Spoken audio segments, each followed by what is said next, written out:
या शेटजी या लवकर येतो म्हणे, तुम्हाला उशीर झाला तुम्हाला. अरे काय नाही बाळा, ते थोडं आपलं दुसरीकडे जनावर होते ते त्याचा सौदा करायला गेलो होतो. पण तुला बाळा आता सांगतो रे, या म्हशीचे फक्त आपण 30,000 रुपये देणार बघ. काय शेटजी तुम्ही गरीबाची मजा घ्यायले का हो? तुम्ही मागल्या आठवड्यात म्हणली होती की 5,000 देतो म्हणून.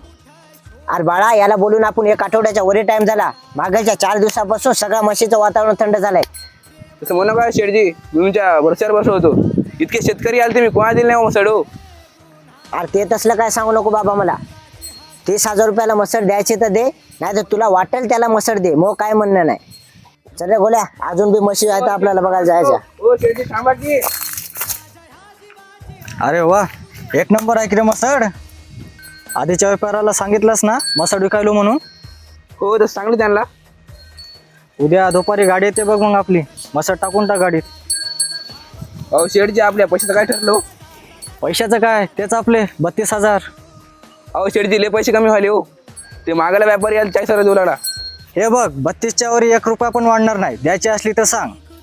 नाही हो शेटजी मला परत खात नाही हो. अहो नाही शेटजी परत खात नाही. ती 32,000 काय म्हशीचे पैसे पण निघत आहेत हो शेटजी. बरं ठीक आहे, उठ. तुला पहिले 32 देऊ लागलो, आता 35 देतो. खुश का? चालते शेटजी चालते. तुमची खूप कार झाली हो. येतो छोट्या उद्या. हो मसड आपली गाडीत टाकून देऊ द्या. हो. बघितलं का सोन्या, कसा गंडवलं त्याला. लय पैसा करू लागलं ते. अरे या दलालीच्या दुनियेतला बादशाह असवा का तू. तूही बराबर येते का कोणाला, कोणत्या शेतकऱ्याला कोणतं गंडवायचं सगळं माहित आहे तुला.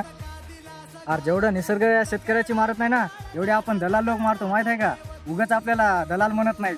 ते अशा चुत्या शेतकऱ्याला गंडवणं हे तर आपला धंदा आहे. दलाल म्हणतात आपल्याला, दलाल, माहित आहे का.